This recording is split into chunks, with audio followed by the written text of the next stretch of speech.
Bien, quelques mots sur le budget pour dire que, en réalité, le gouvernement continue à avancer en utilisant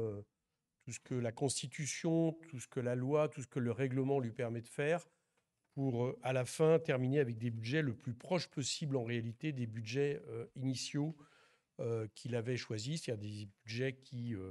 de coupe budgétaire en lieu et place de la politique qu'il faudrait faire de relance de l'économie, de financement de l'investissement et d'une politique qui arrête de faire des cadeaux fiscaux aux plus riches. Bien. Alors le prochain épisode, j'allais dire, de cette construction, c'est ce qu'on nous propose pour la partie 2 du budget, qui, comme vous le savez, sera discutée une fois que nous aurons fini de discuter la partie 1, celle des recettes. Pour l'instant, la partie 1 des recettes est prévue, le vote est prévu le 17 novembre, ce qui me semble difficilement atteignable. Je pense que nous allons nous étendre un peu, mais ce que j'observe, c'est que ce matin, on nous a annoncé un appel par priorité des missions qui correspondent aux dépenses, et c'est le choix souverain du gouvernement de le faire. Et j'observe que, par exemple, pour ces missions, sont occultées toutes les missions où il y a le plus de baisses. Donc nous ne discuterons pas, c'est déjà acté, du travail, nous ne discuterons pas de la culture, nous ne discuterons pas des budgets de l'enseignement supérieur et la recherche, nous ne discuterons pas probablement des budgets de l'éducation, nous ne discuterons probablement pas des budgets de l'écologie. Par contre, nous discuterons des budgets régaliens sur lesquels le gouvernement n'apporte pas de baisse budgétaire, au contraire, puisqu'il les augmente, c'est-à-dire la défense, la sécurité, la justice. Et nous discuterons en priorité de budgets dont le gouvernement peut supposer aujourd'hui que les amendements qui pourraient passer seraient des amendements réactionnaires, voire racistes, par exemple sur l'AME, au sujet du budget immigration, asile et intégration, qui sera prévu, appelé en priorité en deuxième ordre. Ce que je veux vous dire par là, c'est que tout depuis le début est fait pour que soit transmis au Sénat, finalement,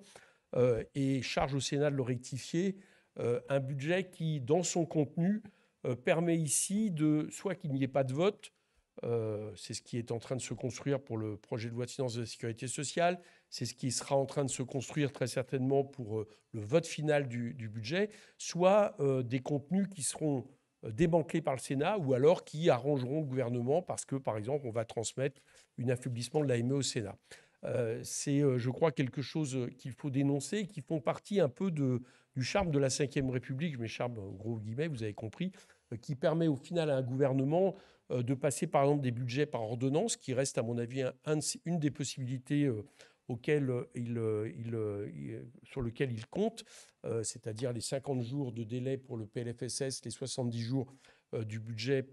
pour le budget de l'État, ou alors de compter sur une opposition bienveillante pour faire passer son budget. On voit que c'est le cas, par exemple, avec le PLFSS vis-à-vis du Parti socialiste. Bon, tout ça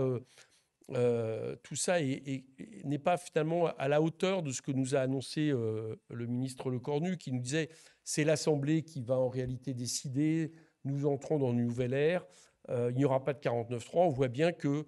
tout est fait pour que finalement ce que l'Assemblée aura décidé et qui ne correspond pas au choix du gouvernement, je pense par exemple aux différentes taxes qu'on a pu voter en première partie du budget sur les rachats d'actions, sur les dividendes, sur les taxes différentielles sur les multinationales, dont le gouvernement dit d'ores et déjà que ça sera transmis au Sénat, mais que pour lui, ces taxes sont nulles et non avenues, donc il compte sur le Sénat pour les supprimer.